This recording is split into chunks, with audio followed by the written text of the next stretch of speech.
warahmatullahi wabarakatuh. Innal hamdalillah nahmaduhu wa nasta'inuhu wa nastaghfiruh wa na'udzu billahi min shururi anfusina wa min sayyiati a'malina may yahdihillahu fala mudilla lahu wa may yudlil fala hadiyalah. Asyhadu an la ilaha illallah wahdahu la syarika lah wa asyhadu anna sayyidana Muhammadan abduhu wa rasuluhu la nabiyya ba'da. Allahumma shalli wa sallim ala sayyidina wa qudwatina Muhammad wa ala alihi wa ashabihi ajma'in, amma ba'd. Rabbi shrah li sadri wa yassir li amri wa hlul 'uqdatam min lisani yafqahu qawli. Allahumma 'allimna ma yanfa'una wanfa'na bima 'allamtana wa zidna min karamika 'ilman nafi'an ya rabbal alamin. Allahumma la 'ilma lana illa ma 'allamtana innaka anta 'allamul ghuyub. Allahumma faqihna fid din wa 'allimna ta'wil. Teman-teman sekalian yang dimuliakan oleh Allah Subhanahu wa taala, alhamdulillah, puji syukur kehadirat Allah Subhanahu wa taala yang telah memudahkan pertemuan kita malam ini untuk mengkaji kitab atau mengkaji kajian tasawuf. InsyaAllah malam ini kita akan melanjutkan kembali kajian kita yang sempat tertunda. Nah, teman-teman sekalian bisa lihat di layar, ada perubahan di layar antum. Coba berikan komentarnya. Ada ya, bisa lihat. Nah, inilah insyaallah lampiran dari kitab yang akan kita kaji malam ini.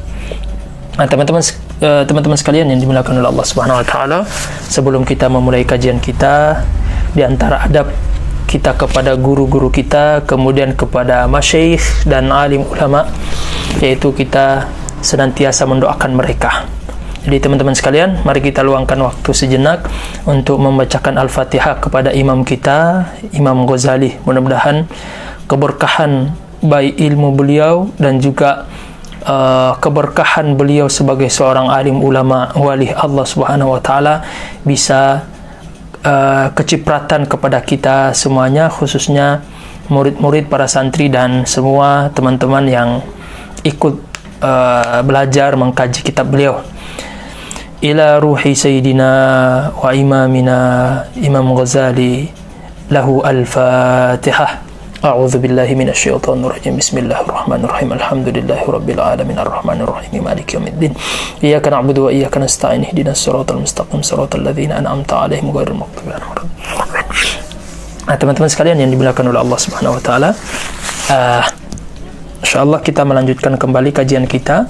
Nah, untuk malam ini insyaallah kita sudah sampai kepada halaman 65. Jadi teman-teman bisa lihat. Nah, ini dia halaman 65. Nah, sudah sampai kepada, kemarin kita sudah membahas tentang klasifikasi dan kategori ilmu dalam agama Islam, bahwa di dalam agama Islam ini beragam banyak ilmu ya. Ada ilmu tauhid, kemudian ilmu sir ya, ilmu rahasia yang terkait dengan rahasia hati, kemudian ilmu fiqih, ilmu tafsir, ilmu hadis. Nah,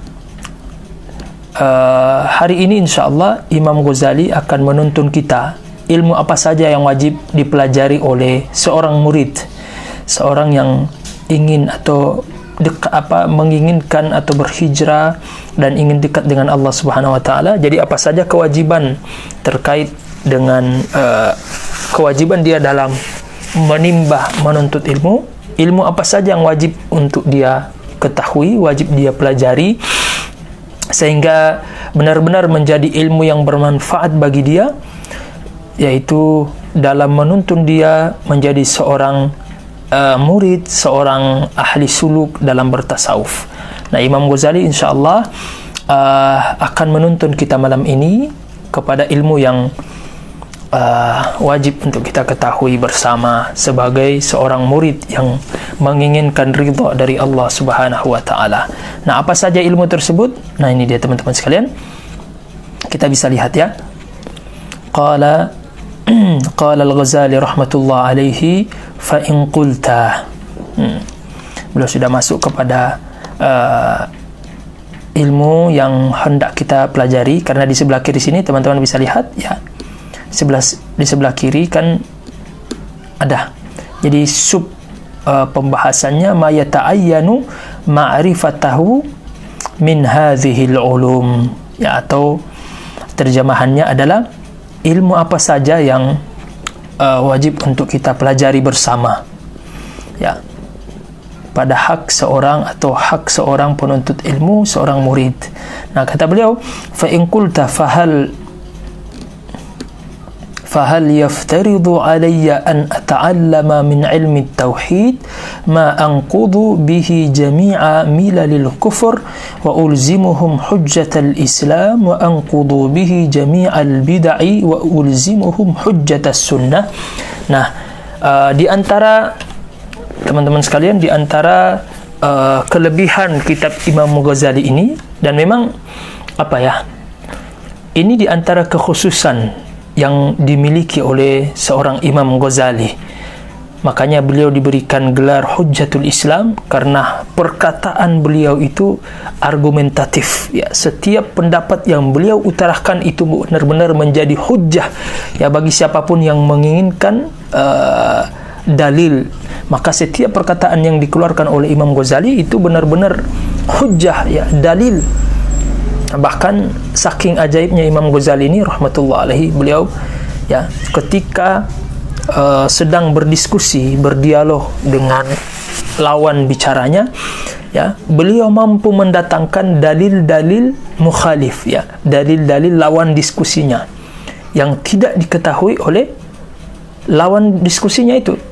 Ya, ini saking ajaibnya beliau. Beliau mampu membantu untuk mendatangkan dalil lawan diskusinya. Setelah beliau mendatangkan dalilnya, ini loh dalil kalian yang seperti ini yang tidak kalian ketahui, ya. Setelah beliau kasih dalilnya, beliau langsung meruntuhkan kembali dalil-dalil lawan diskusinya itu. Ini makanya beliau diberikan gelar Hujjatul Islam, karena perkataan beliau, argumentasi beliau itu benar-benar kokoh dan bisa menjadi dalil bagi siapapun, baik yang sepemikiran dengan beliau maupun yang menyelisihi pendapat beliau. Maka beliau dikatakan Hujjatul Islam. Dan untuk mendapatkan gelar Hujjatul Islam ini bukan seperti kita, ya, yang kaum rebahan, cuman tidur-tidur, ya, apalagi modal internet, sekedar belajar di internet, maka ya tidak mungkin, mustahil, ya, untuk menjadi atau mendapatkan kedudukan seperti kedudukannya Imam Ghazali. Nah, kata beliau, apakah beliau sudah lebih spesifik lagi, lebih rinci membicarakan kategori ilmu yang harus kita pelajari. Nah, beliau mulai dengan tahapan ilmu tauhid dulu. Ya, sebagaimana teman-teman sekalian, ya, wajib bagi kita untuk mempelajari ilmu tauhid. Ya, karena ini kewajiban bagi kita semua mengenal Allah. Bahkan sebelumnya beliau sempat menyinggung, siapa saja yang tidak mempelajari ilmu tauhid, maka ibadah yang dia lakukan itu menjadi sia-sia. Dan pendapat beliau ini bukan pendapat yang abas, yang kosong dengan dalil. Justru pendapat beliau sangat argumentatif sekali. Ya, beliau mengutarakan kenapa, ya, menjadi sia-sia, karena, ya, seseorang itu hendaknya dia mengetahui siapa yang dia sembah, maka menyembah kepada Tuhan yang tidak kita ketahui, yang dimana tentu pengetahuan kita terhadap Allah, terhadap Tuhan kita, melalui proses belajar ilmu namanya ilmu tauhid atau ilmu kalam. Maka orang yang tidak mempelajari tauhid, ya, bagaimana mungkin dia bisa menyembah Allah dengan pengetahuan yang utuh bahwa yang dia sembah ini benar-benar Allah dan bukan Tuhan yang lain. Sehingga Imam Ghazali sempat menyinggung bagi mereka yang tidak mempelajari ilmu tauhid ini, maka ibadahnya akan sia-sia sepanjang hidupnya. Minimal, ya, hal-hal yang berkaitan dengan ma'lumun minad dini bidarurah yang wajib dia ketahui. Nah, sekarang insya-Allah Imam Ghazali akan bicara lebih rinci lagi. Bagian kategori ilmu tauhid yang wajib kita ketahui itu apa saja? Apakah semua hal-hal yang berkaitan dengan sesuatu yang detail dalam kajian ilmu kalam itu wajib diketahui oleh semua orang, atau hanya orang-orang tertentu saja yang wajib mengetahuinya? Nah, ini yang harus kita ketahui. Nah, karena, ya, ada syubhat, ada semacam syubhat yang ingin membuat kaum muslimin ahlus sunnah wal jamaah jauh dari mempelajari ilmu tauhid, ya, yang dimana dihembuskan dari orang-orang yang benci kepada aswaja. Mereka mengatakan bahwa sebagian besar kajian ilmu tauhid aswaja itu membingungkan. Ya, kita jawab bahwa dalam kajian ilmu tauhid, ilmu akidah, ada yang sifatnya umum, yang artinya apa? Yang semua orang tahu, yang punya akal mampu menangkap itu, ya. Siapapun dia, mau profesinya sebagai pekerja, mau profesinya sebagai dokter, sebagai insinyur, ya, selama dia punya akal sehat, akal yang lurus, maka dia mampu memahami. Ini namanya aklun taklifi. Ya, makanya teman-teman sekalian, akal taklif itu sama semua. Allah berikan dengan kadar yang sama. Berbeda dengan kecerdasan. Tentu kecerdasan ini beda-beda lagi dan rananya beda. Ya, kecerdasan itu ibarat fadlullah, ya, hikmah yang Allah berikan kepada setiap orang yang Allah, ya, inginkan kebaikan. Ya, jadi cerdas itu bisa murni dari Allah, juga bisa karena usaha kita mencari kecerdasan itu.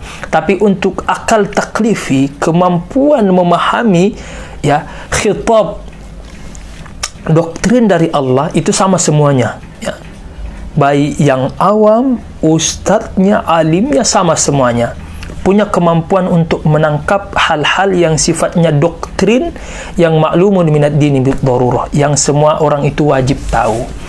Nah, beliau sudah menyebutkan di sini, Imam Ghazali menyebutkan, apakah seorang seperti kita ini, para murid, yang dimana kita setelah terlalu lama, ya,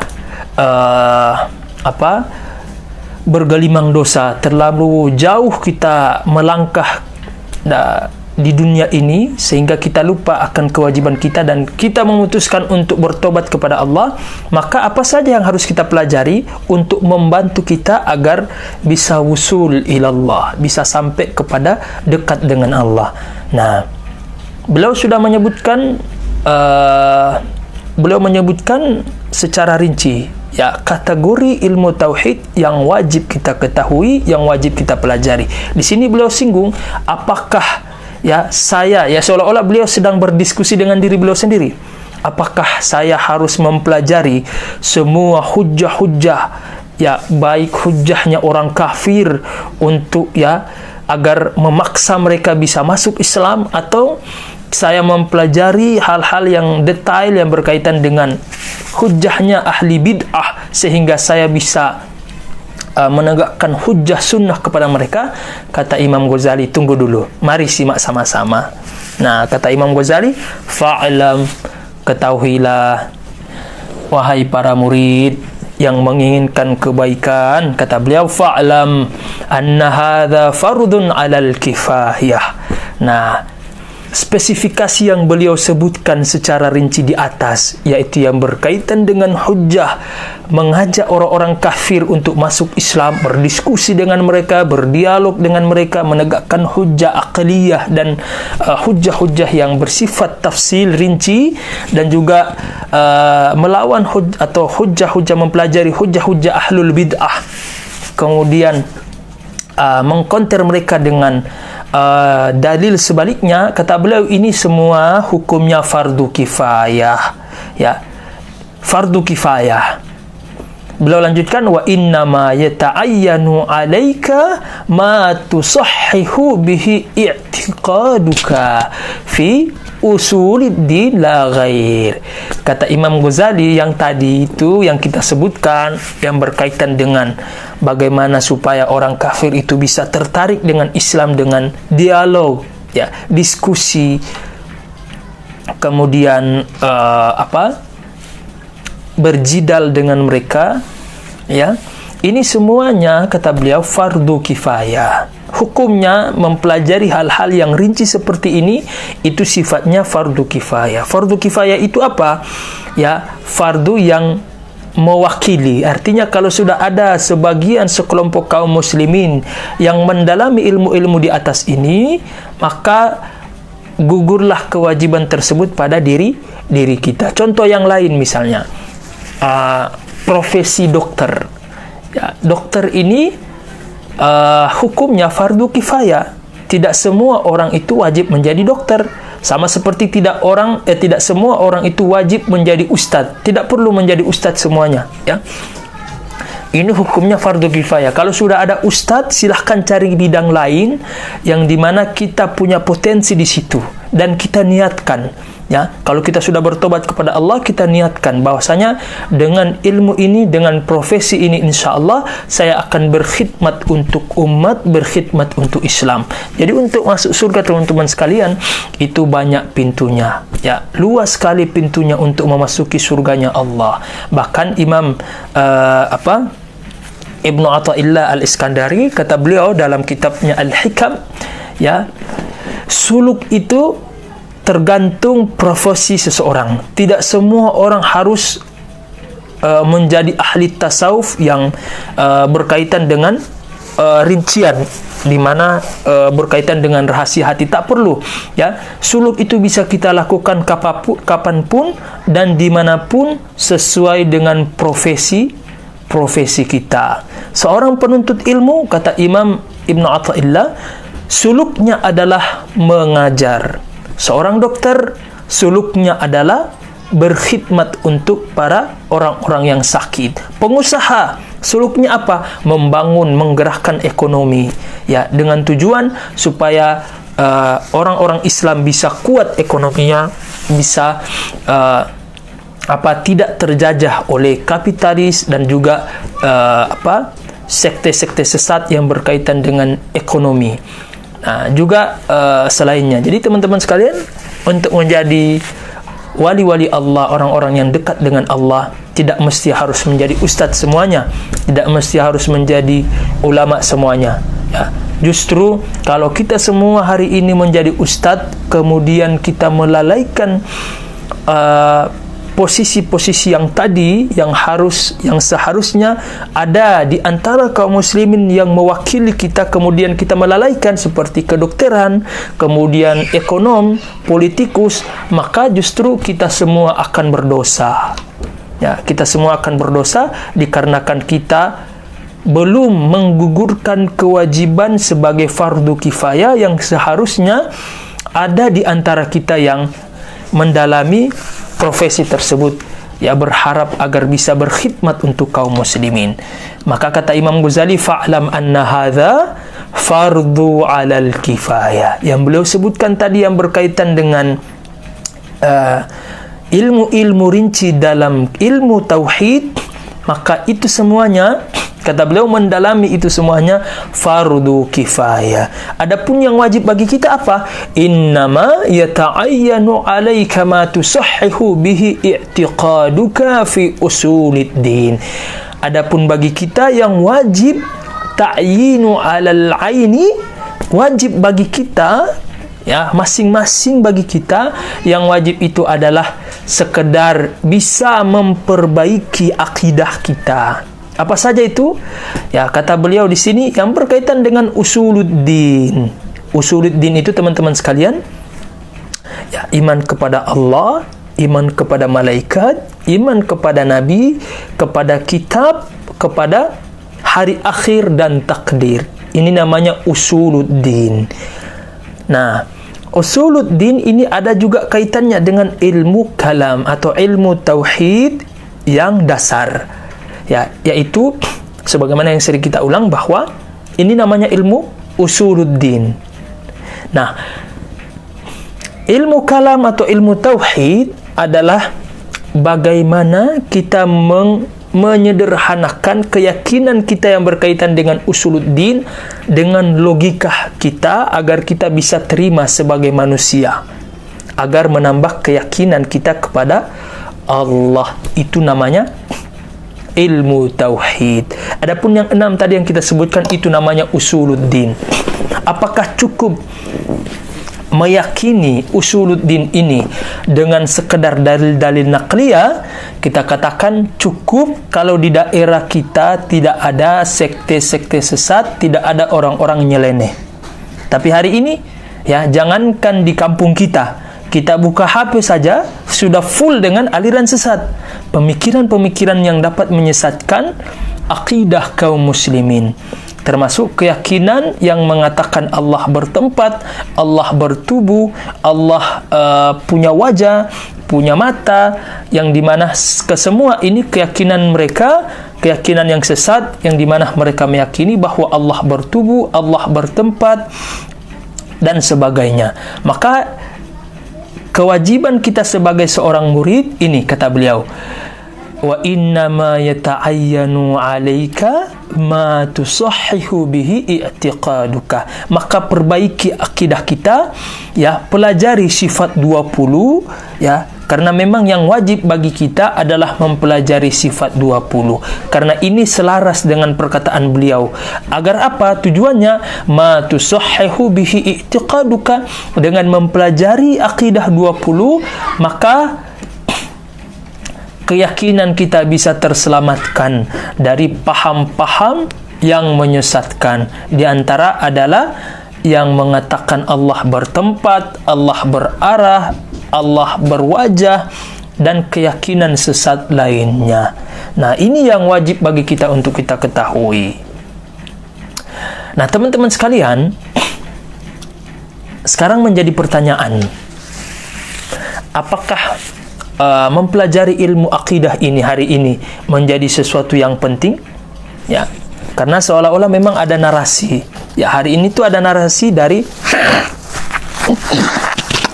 para orang anti Tuhan, ateis, yang bersembunyi di balik pakaian saintis, yang mengatakan, oh kita kan hari ini orang sudah pada ke bulan, ngapain Anda belajar ilmu agama? Ya, ngapain Anda belajar tauhid? Orang hari ini orang sudah pergi ke bulan, Anda sibuk belajar. Nah, gimana cara menjawab syubhat ini? Silahkan teman-teman yang di Zoom, kita berikan kesempatan 2 orang. Perkenalkan nama, jawab. Apakah masih relevan hari ini kita mempelajari ilmu tauhid, atau nggak usah lagi kita mempelajari ilmu tauhid? Kan hari ini ya sudah nggak ada lagi namanya katanya perdebatan berkaitan dengan akidah. Orang sudah pada sibuk, bahkan orang hari ini udah pada ke bulan. Ngapain kita bicara ilmu tauhid lagi? Ngapain kita bahas Allah bertempat, Allah di langit, atau ngapain kita membahas syubhat ini? Ya, ngapain lagi kita membahas apakah Allah di langit atau tidak? Udah nggak penting lagi. Ya, orang udah pada ke bulan. Apakah memang relevan seperti ini? Silakan teman-teman, ada yang bisa jawab? Angkat tangan. Kemudian perkenalkan nama. Yang di Zoom, ya, perkenalkan nama, jawab. Silahkan. Yang di Facebook juga bisa jawab melalui kolom komentar di WA. Fadol yang mau menjawab.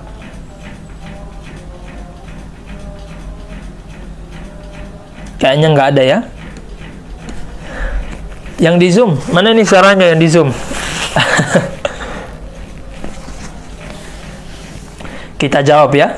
Jadi teman-teman sekalian, ilmu tauhid masih sangat relevan untuk kita pelajari hari ini. Bahkan sangat wajib untuk kita angkat kembali, ya, melihat syubhat yang begitu masif yang disebarkan oleh paham-paham sesat di Facebook. Maka bagi kita masih wajib sekali, masih relevan sekali untuk mendalami ilmu tauhid ini. Bahkan syubhat tersebut itu bertransformasi lagi, disesuaikan dengan zaman kekinian, zaman now. Ya, misalnya teman-teman sekalian, di dalam kitab Ihya Ulumuddin, Imam Ghazali itu di awal-awal pembahasan atau jilid pertama kitab beliau, pembahasan ilmu, beliau sempat menyinggung bahwasanya ilmu itu netral. Yang menjadikan ilmu itu tercela adalah penuntutnya dan bukan ilmunya. Ya, makanya teman-teman sekalian, menarik sekali ketika Imam Ghazali sedang membahas tentang ilmu itu sendiri. Kata beliau dalam awal juz ini atau awal jilid dalam kitab Imam Ghazali Ihya Ulumuddin, kata beliau, setelah beliau mendefinisikan ilmu itu apa? Kata Imam Ghazali, ilmu itu begini.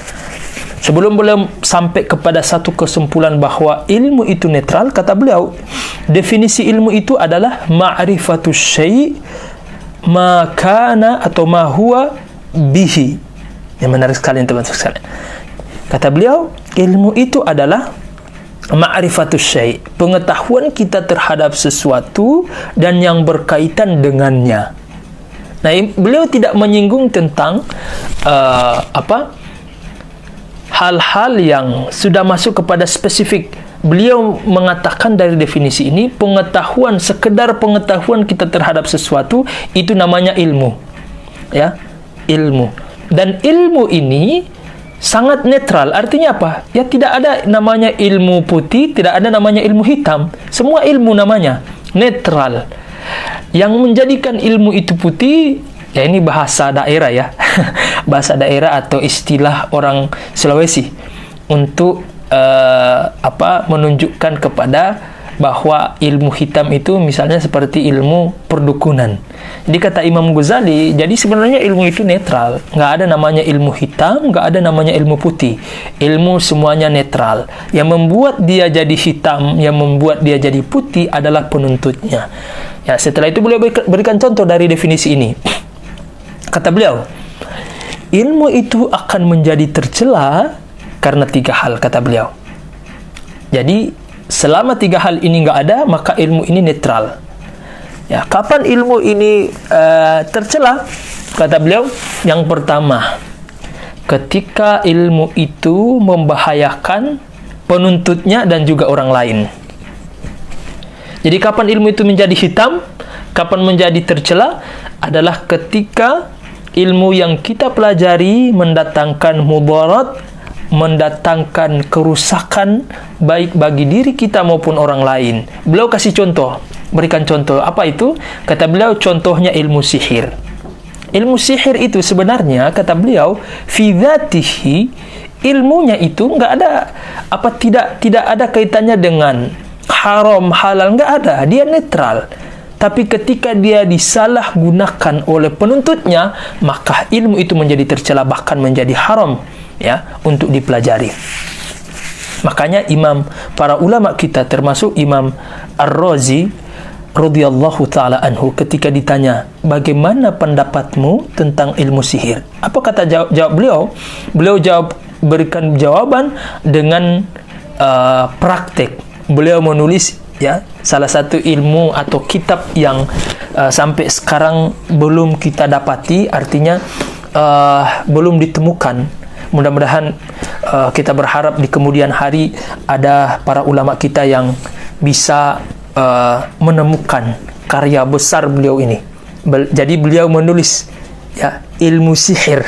Makanya dengan kitab yang beliau tulis ini, beliau dikafirkan termasuk oleh Ibnu Taimiyah. Ya, karena kata Ibnu Taimiyah, mengajarkan ilmu sihir. Padahal Ibnu Taimiyah yang nggak paham tentang definisi ilmu. Ya, karena kalau kita melihat dari definisi Imam Ghazali, benar, tidak ada kaitannya ilmu itu hitam putih, enggak. Yang menjadikan ilmu itu tercela justru kita. Makanya kata beliau, sekedar mempelajari ilmu sihir, itu sama seperti kita mempelajari ilmu mantik. Ya. Ilmu mantik itu, ya sebagaimana ada perbedaan pendapat kalangan para ulama, tapi jumhur ulama membolehkan. Dalilnya mana? Ya dalilnya perbuatan sahabat ya Hudzaifah bin Yaman. Ya pada saat itu para sahabat berduyun-duyun mempertanyakan tentang kebaikan, tata cara melakukan kebaikan. Ya Rasulullah, bagaimana melakukan ini, bagaimana melakukan itu. Justru sahabat Hudzaifah tidak bertanya demikian. Beliau bertanya kebalikannya. Ya, keburukan ini, apa itu keburukan itu, apa keburukan ini. Tujuannya apa? Beliau sendiri mengatakan, agar saya tidak terjatuh kepada keburukan tersebut. Maka mempelajari ilmu sihir, sekedar mempelajari apalagi dengan tujuan seperti itu, agar kita mengetahui ya seluk-beluk sihir itu seperti apa, dan agar kita bisa mengangkat sihir ya, dimana kalau seandainya ada kaum muslimin yang terkena sihir, maka nggak jadi masalah, sama hukumnya mempelajari ilmu mantik ya. Mempelajari ilmu mantik ya tergantung tujuan ya. Maka kata Imam Ghazali dari definisi ini, ilmu itu sangat netral. Tidak ada kaitannya dengan baik dan buruk. Yang menjadikan ilmu itu buruk adalah penuntutnya. Nah, salah satu sebab menjadikan ilmu itu buruk adalah ketika dia mendatangkan mudarat, kerusakan baik bagi dirinya, penuntutnya, maupun kepada orang lain. Ilmu sihir bisa nggak mendatangkan keburukan baik bagi dirinya? Bisa, sangat bisa. Kepada orang lain, apalagi orang lain. Ya, sekedar dia baca-baca, buat boneka, tusuk-tusuk, ya akhirnya orang yang dia ini, ya yang dia niatkan kesakitan, ya. Akhirnya bisa sampai misalnya naudzubillah, semoga Allah melindungi kita dari sihir, ya sampai meninggal dikarenakan sihir yang dia kirim kepada orang yang dia tidak sukai.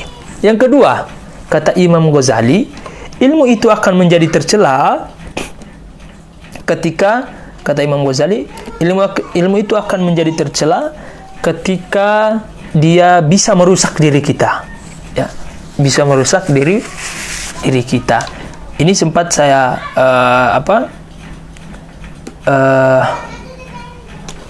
sempat saya tulis ringkasannya sebenarnya.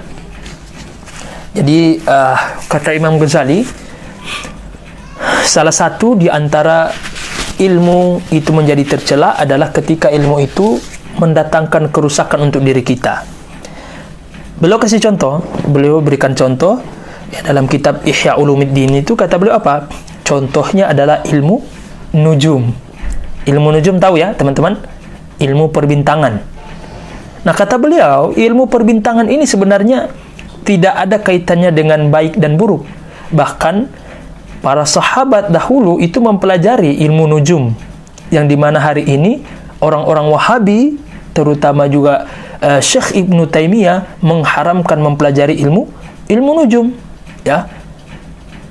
Padahal ilmu ini justru dipelajari oleh para salaf, ya. Jadi kalau standar mereka, ya patokan mereka, manhaj mereka adalah manhaj salaf, seharusnya ikuti dong para sahabat, ya mereka mempelajari bintang, tapi ternyata justru mereka mengkafirkan ya orang yang mempelajari nujum. Logikanya berarti mereka menyelisihi para salaf. Nah, teman-teman sekalian, para sahabat itu dahulu mempelajari ilmu bintang. Dari mana bisa kita simpulkan demikian? Pendapat Amirul Mukminin Umar bin Khattab radhiyallahu taala anhu yang memotivasi para sahabat untuk mempelajari ilmu nujum. Apa kata beliau? Ta'allamu an-nujuma. Ya, dalam redaksi itu dibawakan oleh Imam Ghazali, pelajarilah ilmu nujum. Tapi kata beliau, pelajari yang hanya berkaitan dengan yang kalian butuhkan, ya, litahtadu biha fi dhulumatil barri wal bahr thumma amsiku. Kata beliau, dengan menyetir ayat Al-Quran di dalam surat Al-An'am, kalau nggak salahnya, dalam surat Al-An'am itu kan jelas Allah katakan sebagai isyarat pembolehan untuk mempelajari ilmu nujum. Kata beliau apa? Kata Allah Subhanahu wa taala, berfirman Allah Subhanahu wa taala dalam surat Al-An'am tersebut, wa huwallazi ja'ala lakumun nujuma litahtadu biha fi dhulumatil barri wal bahr. Nah, ini kan jelas sekali. Kata Allah Subhanahu wa taala, dialah yang menjadikan kalian bintang-bintang, yang dimana dari bintang ini litahtadu biha, ya, agar kalian bisa mengambil manfaat, menjadikan bintang tersebut sebagai petunjuk. Nah, teman-teman sekalian, jadi salah satu di antara fungsi ilmu nujum ini, kita bisa mengetahui keadaan keadaan atau peristiwa yang berkaitan dengan alam semesta, ya. Bahkan teman-teman sekalian, tidak berlebihan kita katakan, tahu ya BMKG, ya, BMKG, ya, Badan Meteorologi dan Geofisika, ya, Klimatologi dan Geofisika. Nah, itu teman-teman sekalian, ilmu di dalam BMKG itu adalah refleksi dari ilmu nujum. Nah, cuman Imam Ghazali merinci lagi. Setelah beliau menjelaskan tentang keutamaan mempelajari ilmu nujum, kata beliau hanya saja ilmu ini ya dapat merusak, kata beliau. Dari mana sisi merusaknya? Nah, ini nih, ada kaitannya dengan, ada korelasi dengan relevansi kita mempelajari ilmu akidah hari ini. Apa kata beliau? Kenapa saya mengatakan, ini Imam Ghazali nih, pernyataan beliau, ya kurang lebih seperti ini ya. Saya sederhanakan dengan bahasa keseharian kita. Kata beliau, setelah beliau menjelaskan tentang keutamaan ilmu nujum, kata beliau, kenapa ilmu nujum ini menjadi haram? Kata beliau, karena beberapa indikasi. Yang pertama, ya, sebagaimana manfaat dari ilmu nujum ini, yaitu memberikan kita pesan-pesan secara tersirat. Karena teman-teman sekalian, ya, ayat itu kan ada dua, ya, ayat Qur'aniyah, firman Allah yang tertuang di dalam Al-Quran, ya, itu namanya ayat Qur'aniyah. Itu lafaz, ya, dimana nampak, artinya lafaznya kita lihat, kita baca. Yang kedua, ayat kauniyah.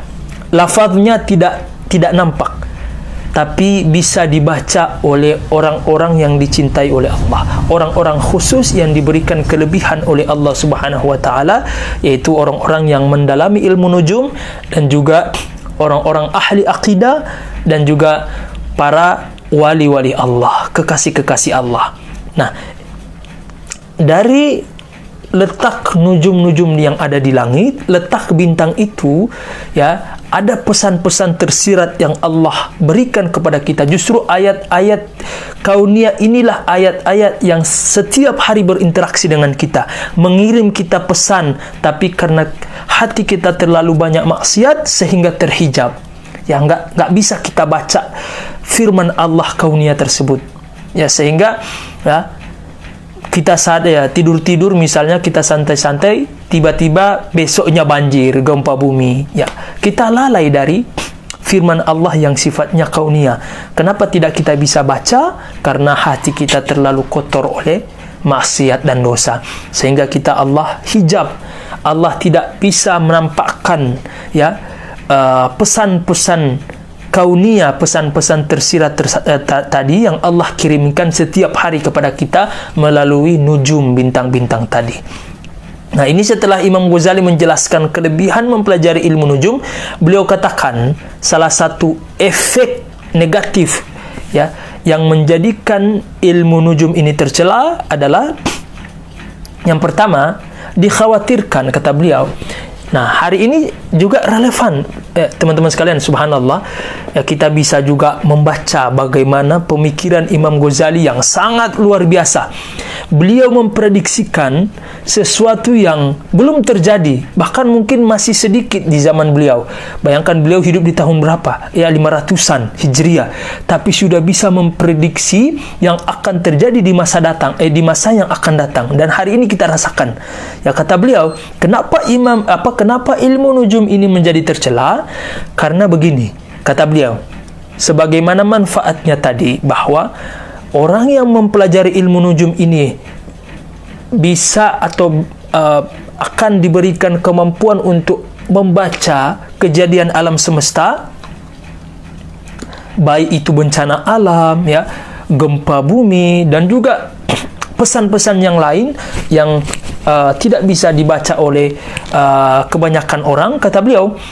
Nah, ini efek negatifnya adalah ketika ilmu ini terlalu dipublish tanpa filter, ya, di-sharing tanpa ada batasan-batasan siapa saja yang berhak membaca ilmu ini, ya, tidak ada aturan, sehingga yang awam maupun yang alim membaca ilmu ini, akhirnya apa? Ya, nanti dikhawatirkan akan memberikan efek yang tidak baik terhadap akidah. Ya, kita tahu teman-teman sekalian, yang mengatur alam semesta ini siapa?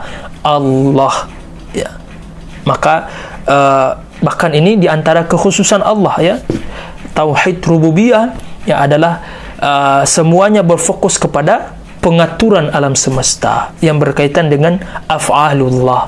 Allah yang menghidupkan, Allah yang mematikan, dan juga Allah yang mengatur alam semesta ini. Nah, Termasuk yang mendatangkan bencana itu adalah Allah, bukan makhluk yang lain. Maka konsekuensi kita mempelajari sifat 20 Allah, yaitu sifat wahdaniyahnya Allah, Maha Esahnya Allah. Nah, salah satunya adalah apa? Tujuan kita mempelajari, mengetahui, mengimani, menetapkan, mengisbat sifat wahdaniyahnya Allah adalah agar kita mengimani, mengesahkan Allah dari segi perbuatan Allah, bahwa tidak ada yang mengatur alam semesta ini, tidak ada yang mampu memberikan pengaruh bagi alam semesta kecuali siapa? Allah.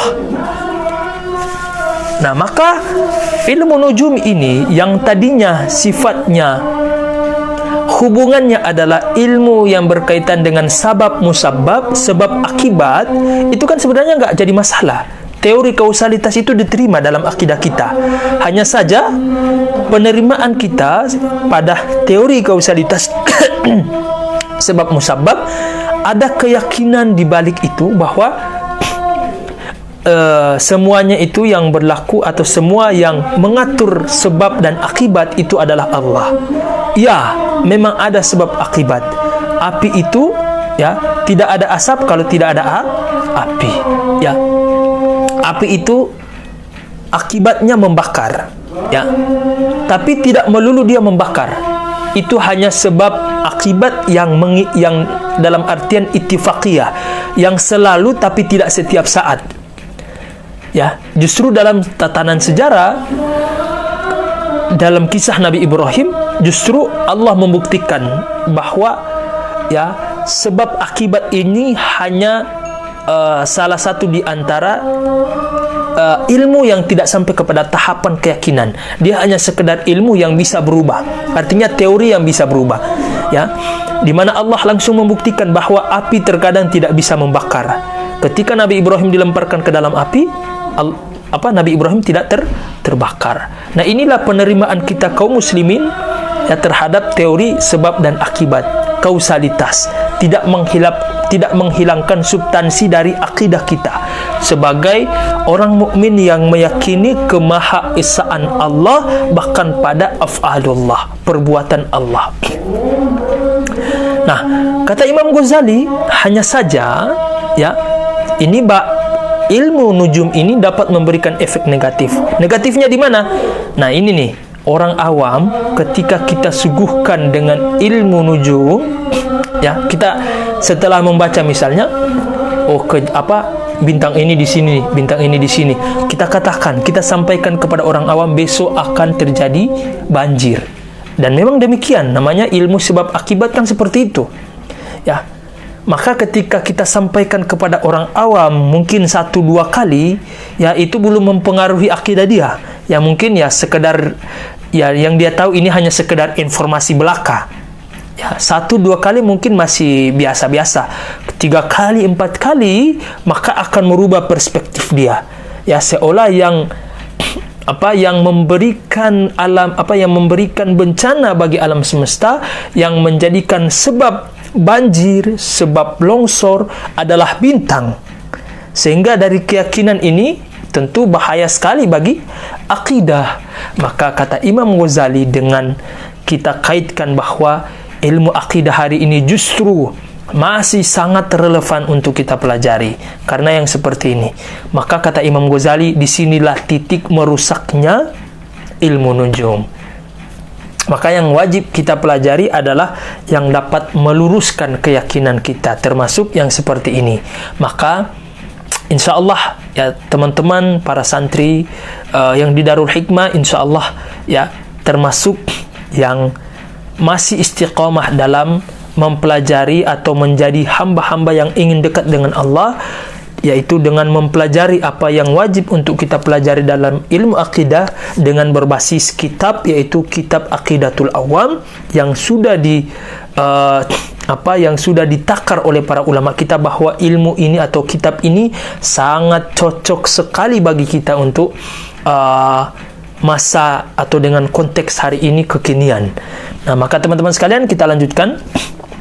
Jadi yang wajib kita pelajari dalam ilmu tauhid ya apa-apa yang dapat meluruskan keyakinan kita, akidah kita, ya, termasuk akidah atau sifat 20-nya Allah ini masih sangat relevan dengan konteks hari ini. Nah, teman-teman sekalian, kita lanjut kembali pernyataan Imam Ghazali.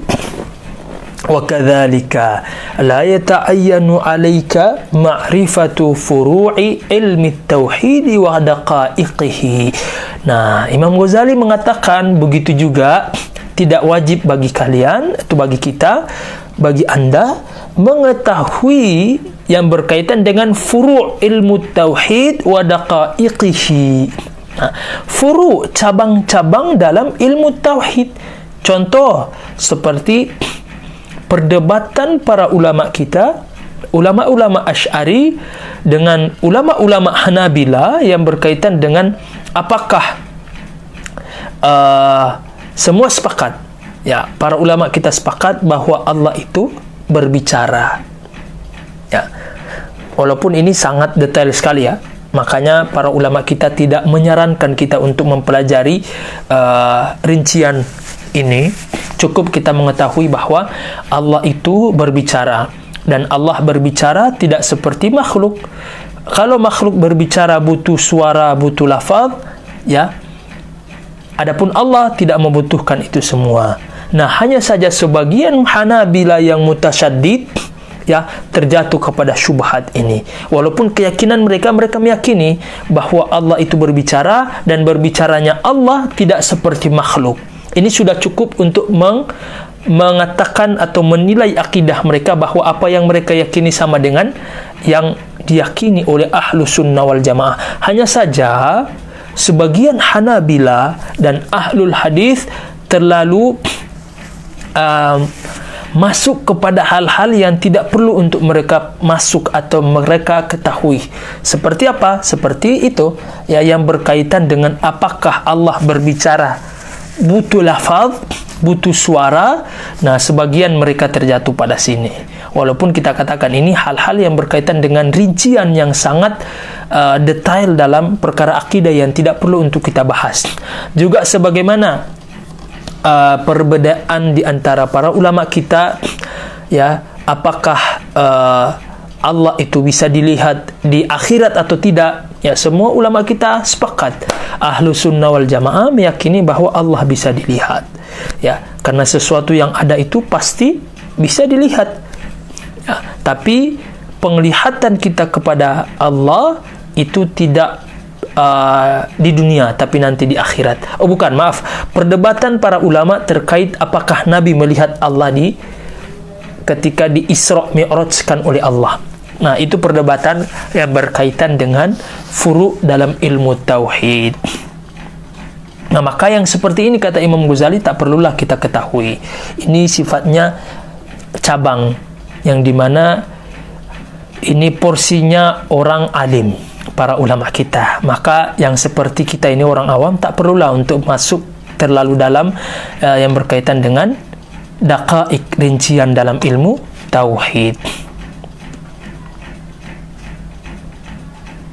Nah, kemudian Imam Ghazali melanjutkan kembali, wa kadzalika la yata'ayyanu 'alaika ma'rifatu furu'i ilmi tauhid wa daqa'iqihi wal ityanu 'ala jami'i masailihi. Na'am, in waradat 'alaika syubhatun fi usuluddin takhafu an taqdah fi i'tiqadika fayata'ayyanu 'alaika hallu tilka syubha bima amkana minal kalamil muqni'. Tapi kata Imam Ghazali, hanya saja yang rinci-rinci tadi yang kita sebutkan kadang wajib kita ketahui sesuai dengan yang kita butuhkan. Kapan itu? Ketika kita terkena syubhat, ya, ketika kita terkena syubhat, ya, kemudian kita tentu tidak mampu menjawab syubhat ini, maka kita bertanya misalnya kepada ahlinya, kepada para ulama ahli akidah, minta kepada mereka penjelasan rinci yang berkaitan dengan menghilangkan syubhat ini. Maka kata Imam Ghazali, wajib bagi kita untuk mempelajari hal-hal yang berkaitan dengan furu' atau kajian rinci dalam akidah, tapi sesuai dengan kadar kebutuhan kita. Nah, setelah itu kata beliau, wa iyyaka wal mumarata wal mujadalah. Nah, ini beliau memberikan wanti-wanti nih. Ya, hati-hati kata Imam Ghazali. Hati-hati. Ya. Janganlah kalian, ya hati-hatilah kalian terhadap debat kusir. Nah, nih kebiasaan kita nih, ya. Baru kita belajar 1-2 ilmu, tapi debat kita kencang banget di medsos, ya. Debat itu kata Imam Ghazali dalam kitab Al-Iqtisad fil I'tiqad ibarat seperti obat. Ya, tidak semua orang butuh obat. Kalau orang yang sehat tak perlu dia minum obat, ya. Tapi kalau orang yang sakit silahkan dia minum obat sesuai dengan dosis dan arahan dokter. Ya, maka perdebatan akan bahkan menjadi terpuji ketika kita berdebat dibangun di atas ya adabul munadharah ya wal mujadalah ya. Tapi kalau sudah dimulai dengan debat kusir maka tinggalkan perdebatan seperti itu, karena efeknya itu sangat luar biasa ya. Efeknya Imam Ghazali katakan di sini, wa iyyaka wal mumarata wal mujadalah fa innaha da'un la dawa'an lahu. Kata Imam Ghazali, karena debat kusir itu, ini debat kusir ya, bukan debat ilmiah. Adapun debat ilmiah ya dibolehkan oleh para ulama kita, ya. Selama kita bisa mempertanggungjawabkan argumentasi kita, kita fokus kepada meluruskan pemikiran dan bukan menyerang pribadi, boleh, silahkan. Apalagi hari ini teman-teman sekalian, ya begitu banyak orang-orang ruwaibidah ya di medsos yang banyak menyebarkan bukan sekedar syubhat tapi menyesatkan. Ya teman-teman sekalian ingat, penyesatan itu bukan melulu kaitannya pada ranah akidah. Ada juga penyesatan yang berkaitan dengan fikih. Ya, sebagaimana ya kemarin kejadian ya, ada salah satu fanpage yang menyebarkan ya, dia mengatakan bahwa kotoran ya hewan ternak itu ya tidak najis, bahkan dia sampai menyimpulkan boleh ya dipakai bersuci. Naudzubillah, la haula wala quwata illa billah. Ini dikarenakan kebodohan. Nah, bodoh dia ini, walaupun bodoh itu gratis, tapi benar-benar dia borong semuanya. Ya, dia menyesatkan orang karena dia menyebarkan di publik sehingga orang baca. Maka ya tentu harus ada yang meluruskan, tapi tidak semua kita. Cukup orang-orang yang berkompeten, yang punya kapasitas untuk meluruskan, maka kita serahkan di sana. Kita serahkan kepada orang-orang yang lebih berhak untuk mengomentarinya daripada kita yang hanya sekedar menimbulkan kegaduhan. Maka serahkan kepada para ulama kita. Adapun kita, tugas kita ya tinggal men-share hasil kesimpulan para ulama kita ketika mereka meluruskan kesalahan orang-orang ini, ya. Maka kita tidak, dengan cara seperti ini kan kita tidak perlu untuk masuk kepada debat kusir. Nah, ini pesan dari Imam Ghazali. Karena teman-teman sekalian, bagi kita yang ingin bertasawuf, ya, hal yang paling utama dalam kajian tasawuf apa yang dibersihkan adalah hati. Nah, berdebat kusir itu justru akan menghalangi kita untuk mendapatkan hidayah bertasawuf, kata Imam Ghazali. Maka kalau kita yang ingin serius bertasawuf, ingin serius mendekat kepada Allah, ingin serius ya hijrah kepada Allah, maka kata Imam Ghazali, maka baiknya kata beliau, tak perlu untuk kita berkecimpung atau masuk ke dalam perdebatan kusir tersebut, ya. Justru kata beliau ini hanya akan merusak hati kita. Makanya beliau memberikan pesan kepada kita, fahtariz minhu juhdaka, ya. Maka berusahalah sekuat semampu kita untuk menjauhi debat kusir. Nah, beliau kasih alasan nih. Fa inna manirtadahu lam yuflih. Karena sesungguhnya bagi mereka yang sudah terlanjur mengenakan pakaian debat kusir, sudah terlanjur basah, kata orang hari ini, fa innahu kata Imam Ghazali, fa inna manirtadahu lam yuflih. Bagi mereka yang sudah terlanjur basah, maka sulit dia akan selamat. Mustahil, kata Imam Ghazali, ya. sulit, karena teman-teman sekalian, orang yang sudah kecanduan debat, maka dia sulit untuk berhenti dari debat kusir, ya. Dia, dan efeknya ini teman-teman sekalian, ya, sangat merusak hati, ya.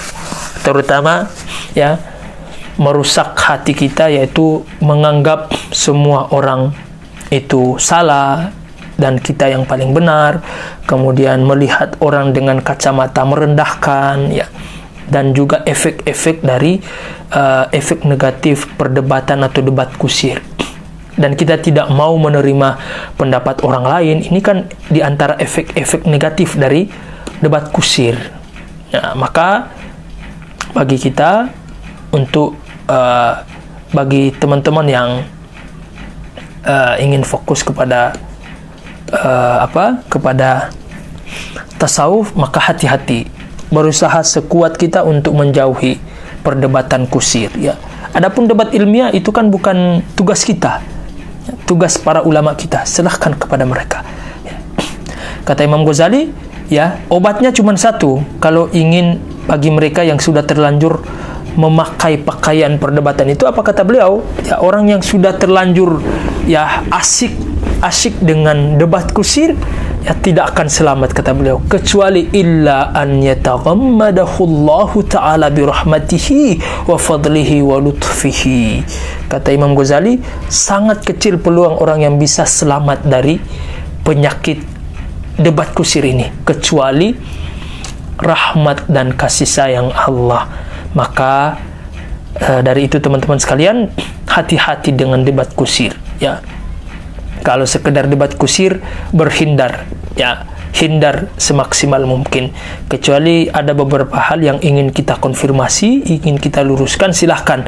Tapi ingat, dengan catatan, dengan debat ilmiah, ya, debat ilmiah. Itu pun kalau sudah ada ulama kita, para dai kita yang meluruskan, sudah, kita tinggal men-share, maka gugurlah kewajiban kita, ya. Tidak perlu kita buat lagi atau kita, ya, seolah-olah ingin, ya, tampil, ya, karena itu bukan tugas kita, teman-teman sekalian. Kita bacakan lagi sebelum kita akhiri, teman-teman sekalian. Kita baca sedikit dulu. Kemudian kata Imam Ghazali, "Tsumma alam." Kemudian ketahuilah, annahu idza kana fi kulli qutrin. Nah, ini nih pesan saya tadi yang sudah saya sampaikan. Kata Imam Ghazali, "Tsumma alam annahu idza kana fi kulli qutrin da'in min du'ati ahli sunnah yahullu syubah wa yaruddu ala ahli al-bid'ah wa yashtaghilu bihadha al-'ilm wa yusaffi qulub ahli al-haqq an wasawis al-mubtadi'ah faqad saqata al-fardu amman siwa." Nah, kata Imam Ghazali, ketahuilah teman-teman sekalian, ketahuilah bahwasanya kalau seandainya di negara kita sudah ada para dai, ya, para ulama yang sudah mutakhassis, yang sudah fokus, yang sudah spesialisasi di bidang ilmu tauhid, di bidang mujadalah, di bidang ilmu yang berkaitan dengan ilmu kalam, kata Imam Ghazali, dan mereka sudah benar-benar menunaikan kewajiban mereka sebagai pakar di bidang itu, meluruskan ahlul bid'ah, ya, berdiskusi dengan ahlul bid'ah, menjawab syubhat-syubhat dari ahlul bid'ah, maka saqatal fardu amman siwa, maka enggak wajib lagi bagi kita untuk mendalami ilmu tersebut. Jadi ini juga pesan moral dari Imam Ghazali, bahwa tidak semua kita menjadi ustadz. Adapun beramar ma'ruf nahi mungkar, ini kewajiban semua kita, kaum muslimin, ya, karena amar ma'ruf nahi mungkar itu adalah kewajiban bersama.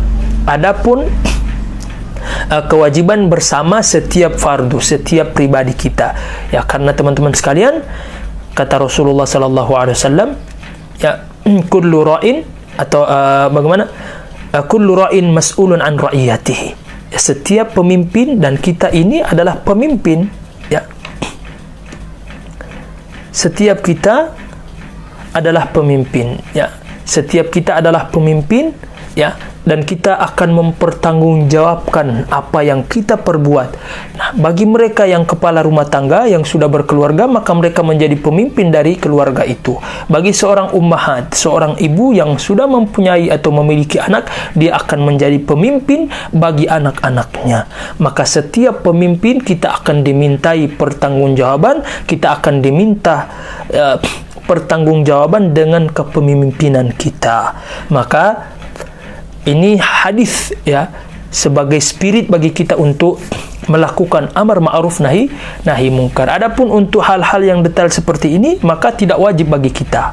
Ya, biarkan para ulama kita yang benar-benar spesialis, yang bidang di yang memang praktisi di situ, yang menguasai bidang itu, biarkan mereka yang membantah, menjawab syubhat-syubhat dari ahlul bid'ah, biarkan mereka yang meluruskan, tidak perlu kita ikut-ikutan dengan mereka. Juga pesan moral Imam Ghazali, tak perlu bagi kita untuk semuanya menjadi ustadz, ya. Tidak semuanya menjadi alim, ya. Biarkan kita dengan profesi kita hanya dituntut oleh Allah Subhanahu wa taala untuk menjadi seorang yang mutqin. Seorang yang mutqin. Mutqin itu apa? Mutqin itu adalah orang yang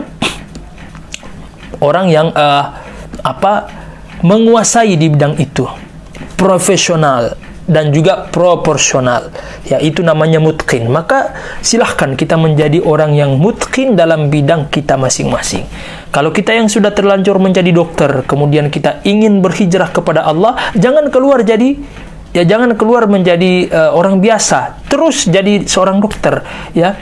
Kemudian mutqinkan ilmu dokter kita, ilmu kedokteran kita, kemudian kita niatkan apa yang kita pelajari, apa yang kita sumbangsikan untuk umat, ya, kita jadikan ilmu yang kita pelajari ini sebagai khidmah bagi umat. Ya, begitu juga, ya, motivasi-motivasi yang salah hari ini yang dari para Wahabi yang terlalu tergesa-gesa dalam menghukumi sesuatu. Misalnya, ya, jika ada kaum muslimin yang pengen hijrah, pengen bertobat, ya, kemudian dia misalnya berprofesi sebagai direktur bank atau pegawai bank, ya. Orang belum siap mentalnya, imannya, langsung disuruh resign, bilang keluar aja, ya. Padahal justru maslahatnya lebih besar ketika dia di dalam bekerja di bank tersebut. Maka orang-orang yang terlalu tergesa-gesa seperti ini justru akan membawa kepada kehancuran umat Islam, ya, karena mereka berdakwah tidak sesuai dengan hikmah. Nah, maka dari itu teman-teman sekalian, kata Imam Ghazali di sini, ini juga pesan moral dari Imam Ghazali, teruskan profesi kita, teruskan bidang kita, ya. Jangan sampai, ya, kita justru ingin menjadi ustadz, ingin menjadi orang soleh, kemudian kita meninggalkan profesi yang justru di mana itu adalah bagian dari fardu kifayah. Nah, maka dari itu teman-teman sekalian,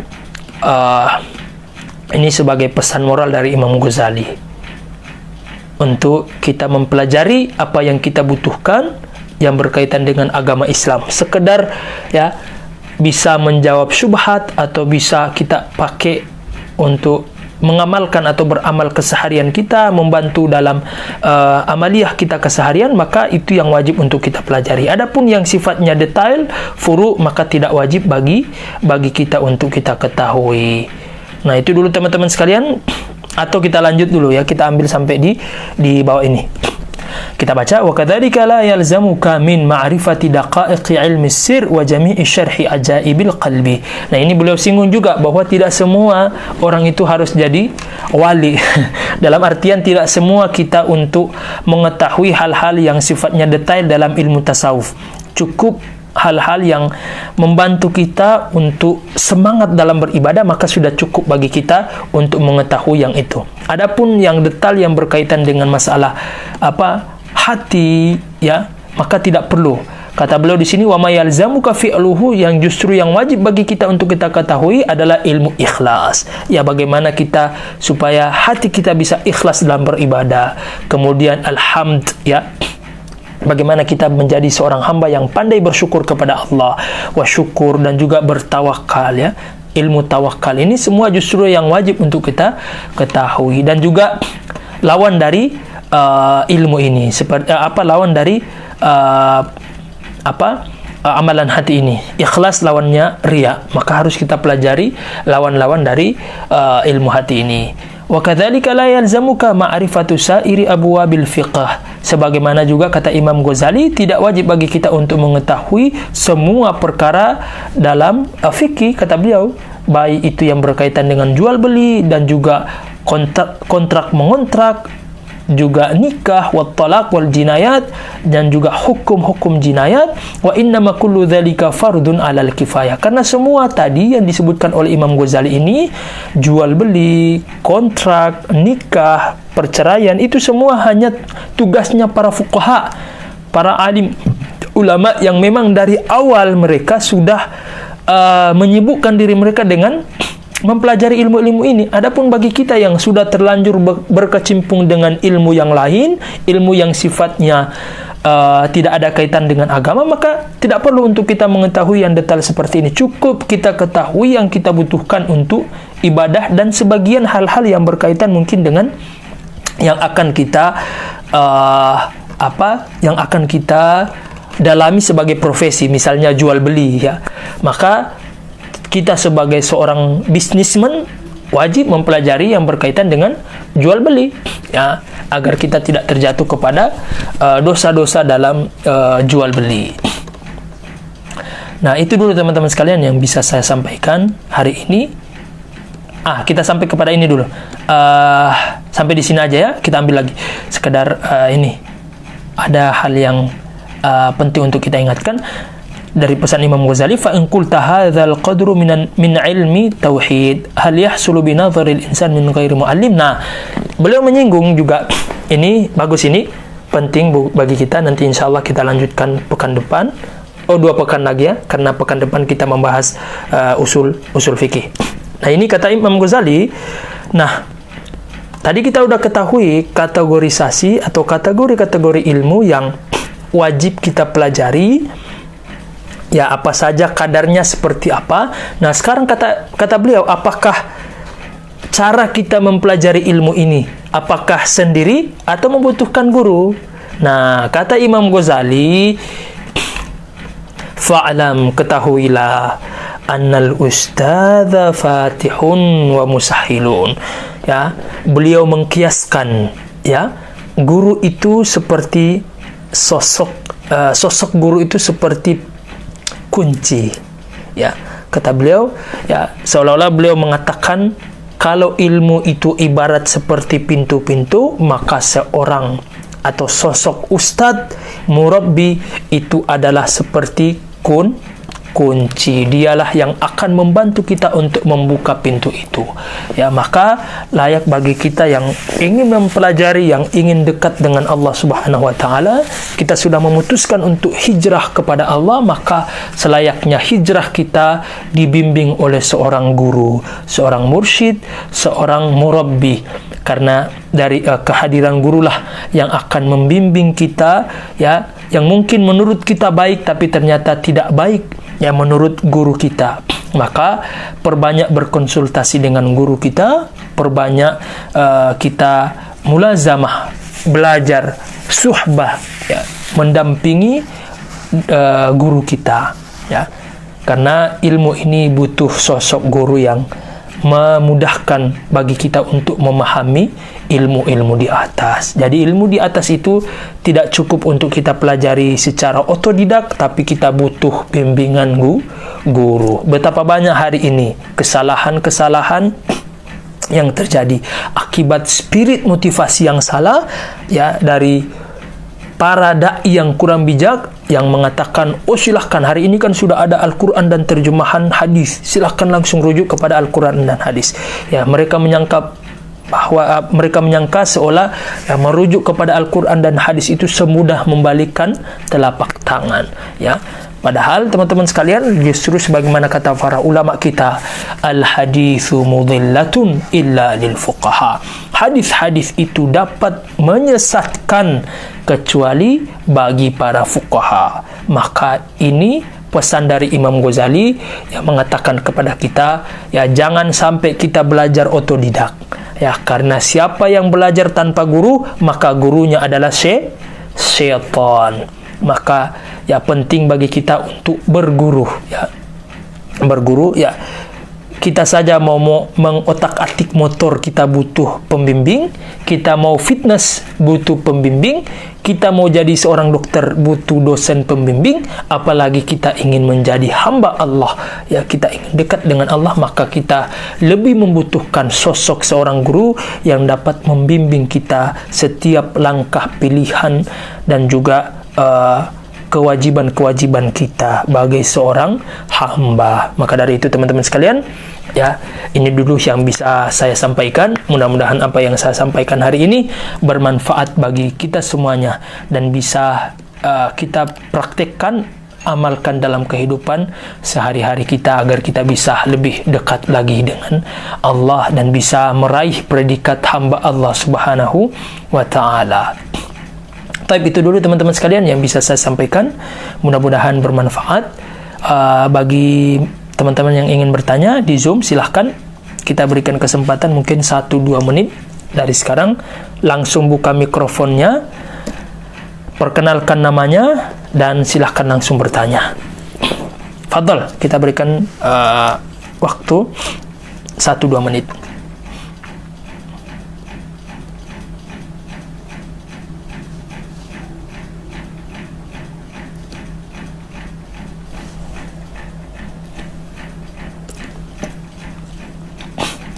Silahkan.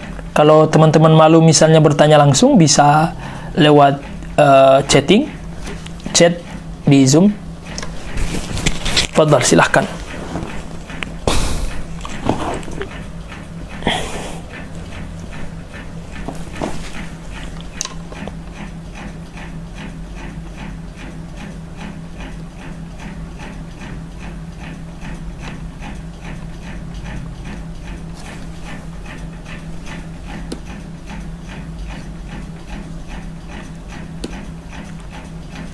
Taib, silahkan. Siapa? Akh Gempar bertanya. Fadhal, silahkan.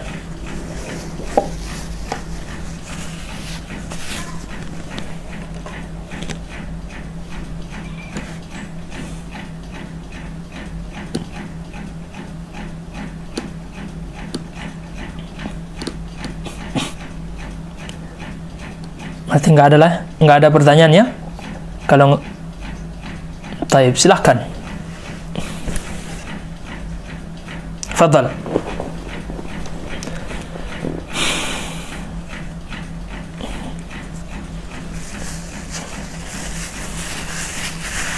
Ya, taib.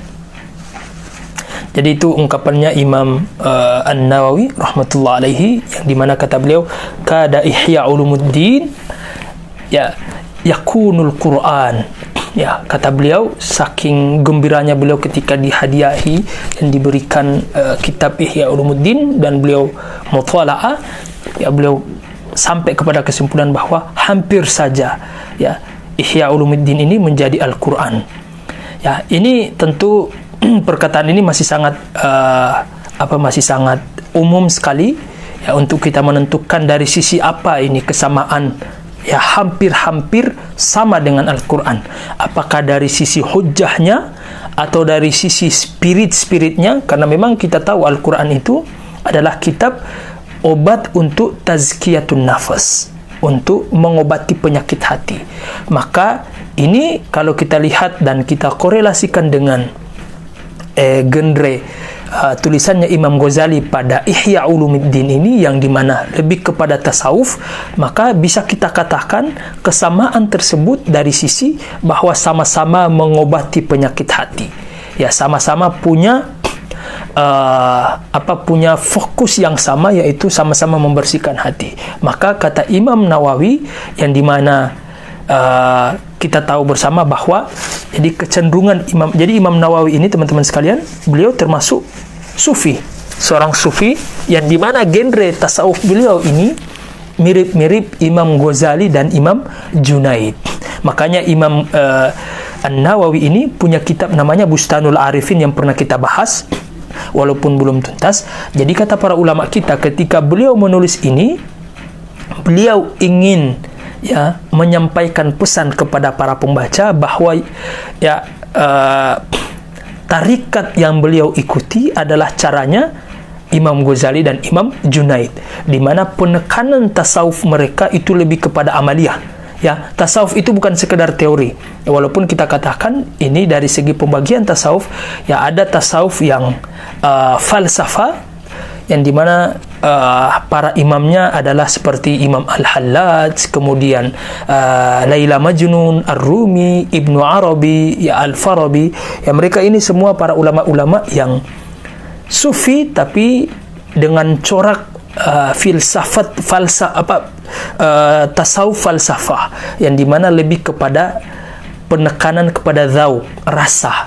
Dari rasa itulah kemudian timbul beberapa untayan-untayan kalimat, qot-qot yang indah-indah, walaupun sangat bisa disalahfahami, dapat menyesatkan kalau yang membacanya adalah orang-orang awam. Ya, kalau di Indonesia misalnya seperti Syekh Siti Jenar, ya, beliau termasuk penganut tarikat atau tasawuf falsafah, yang dimana imamnya atau kecenderungannya itu ikut kepada Imam Ibnu Arabi radhiyallahu taala anhum semuanya, semoga Allah meridhai mereka semuanya. Nah, adapun Imam Ghazali, beliau lebih kepada condong kepada genrenya Imam Al-Junaid, yaitu nggak usah banyak-banyak teori. Ya, tasawuf itu mengamalkan, silahkan amalkan. Tentu ya, beliau ingin bagaimana tasawuf ini bisa sebagaimana bisa difahami oleh seorang alim, juga bisa difahami oleh orang awam. Sehingga beliau memilih ibarat-ibarat yang tidak membuat disalah fahami. Ya, beliau membawakan ibarat-ibarat yang mudah difahami baik orang awam maupun orang alimnya. Ya, sehingga wajar kemudian kata Imam Nawawi, kitab Ihya Ulumuddin ini ya hampir saja ya sama seperti Al-Quran dari sisi ya penekanan fokus kajian dalam Ihya Ulumuddin. Adapun dari segi hujjah mungkin bisa jadi karena Al-Quran sebagaimana dia kitab yang syamil, yang sangat kompleks, membahas sisi kehidupan manusia, ya, makanya Al-Quran ini teman-teman sekalian, kalau kita kaji dari semua sisi bisa kita dapat motivasinya, spiritnya ada. Mau dikaji dari sisi apa? Dari sisi, makanya wajar kadang hari ini orang-orang yang punya penyimpangan dalam pemahaman Al-Quran, ya kalau kita tanya dari mana landasan Anda, dari mana dalil Anda, dia bilang dalil saya Al-Quran, buktinya ada. Ya, misalnya seperti orang-orang HTI, ya, orang-orang HTI dengan semangat khilafah mereka yang sesuai dengan definisi mereka. Kalau kita tanya mana dalilnya, mereka akan mengatakan di dalam Al-Quran Allah memotivasi untuk mendirikan khilafah. Kita tanya mana dalilnya, itu wa idz qala rabbuka lil malaikati inni ja'ilun fil ardi khalifah. Maka wajar kemudian kita mengatakan semua ya sekte-sekte sesat sekalipun mereka akan berdalih dengan Al-Quran. Maka wajar kemudian kita mengatakan, atau Imam Nawawi mengatakan dari sisi kompleksitas kajian yang ditulis oleh Imam Ghazali dalam kitab Ihya Ulumuddin ini, maka beliau hampir mengatakan bahwasanya Ihya Ulumuddin ini hampir sama kompleks kajiannya seperti Al-Quran. Maka kita bilang ya, dari sisi kompleksitas di dalam Ihya Ulumuddin ini semua dibahas. Maka salah perspektif orang mengatakan bahwa Ihya Ulumuddin ini banyak hadis mungkar. Ya, dari pemilihan kata-kata dia udah salah, apalagi objeknya dia salah dalam menilai Ihya. Karena kitab Ihya itu bukan kitab hadis. Maka jangan cari hadis, ya ingin mencari hadis sahih dengan standarnya Imam Bukhari dan Muslim, jangan cari di Ihya Ulumuddin, karena Ihya Ulumuddin bukan kitab hadis.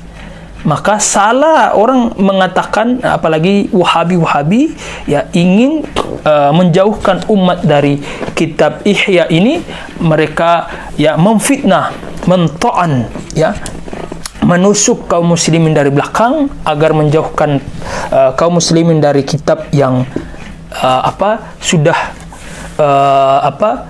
sudah diterima oleh mayoritas kaum muslimin hari ini, sudah diridhoi oleh Allah Subhanahu wa taala dengan penerimaan kaum muslimin terhadap kitab ini, maka mereka menusuk kita dari belakang, memfitnah Imam Ghazali, mengatakan di dalam Ihya Ulumuddin itu hadis mungkar semuanya. Ya, ini subhanallah. Ya, terlalu lancang mereka berbicara. Ya, maka kata Imam Nawawi, ya, kita katakan Imam Nawawi ini siapa? Beliau ahlul hadis.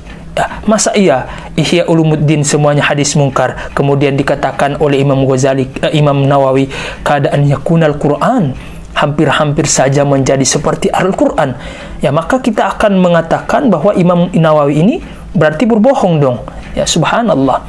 Maka kita katakan bahwa kitab Ihya Ulumuddin bukan kitab hadis, tapi dia kitab yang kompleks membahas semua permasalahan agama Islam. Makanya kesamaannya itu hampir sama, kata Imam Nawawi, dengan kajian yang dibahas di dalam Al-Quran yang sifatnya kompleks. Ya, maka inilah kemudian kita katakan kemiripannya itu di situ. Ya, kemiripannya di situ. Allahu ta'ala a'lam. Mudah-mudahan jelas. Ya. Gimana Gempar? Jelas ya? Halo? Mudah-mudahan jelas. Yang lain? Taib. Silahkan yang lain kalau ada pertanyaan. Kalau nggak ada kita tutup, karena saya belum sholat isya dan juga belum makan malam. Ya teman-teman sekalian, saya minta kepada teman-teman santri sekalian untuk jangan bosan-bosan mendoakan saya, ya, mengirimkan saya Al-Fatihah, ya, sebagai connect kita sesama guru dan murid, ya. Insyaallah saya juga senantiasa mendoakan antum semuanya. Tapi ini dulu teman-teman sekalian yang bisa saya sampaikan, mudah-mudahan bermanfaat. Jika ada salah kata atau kalimat yang membuat teman-teman tersinggung, saya mohon maaf, itu semua keterbatasan ilmu saya dalam memilih diksi atau redaksi, ya, dan jika ada yang benar itu semuanya datang dari Allah Subhanahu wa taala. Ini dulu teman-teman sekalian yang bisa saya sampaikan, ya. Agar lebih berkah pertemuan kita malam ini, mari kita tutup dengan sama-sama membacakan surat Al-Fatihah. Mari teman-teman sekalian, kita niatkan membacakan Al-Fatihah ini untuk diri kita, untuk orang tua kita, untuk keluarga kita, dan orang-orang yang kita cintai yang sudah mendahului kita, yang sudah wafat, terutama juga guru-guru kita. Mari kita niatkan bacaan Al-Fatihah ini untuk diri kita dan untuk semua orang-orang yang kita cintai. A'udzu billahi minasyaitonir rajim. Bismillahirrahmanirrahim. Alhamdulillahirabbil alamin arrahmanir rahim maliki yaumiddin iyyaka na'budu wa iyyaka nasta'in ihdinas siratal mustaqim siratal ladzina an'amta 'alaihim ghairil maghdubi 'alaihim waladdallin. Amin. Billahi taufiq wal hidayah. Assalamualaikum warahmatullahi wabarakatuh.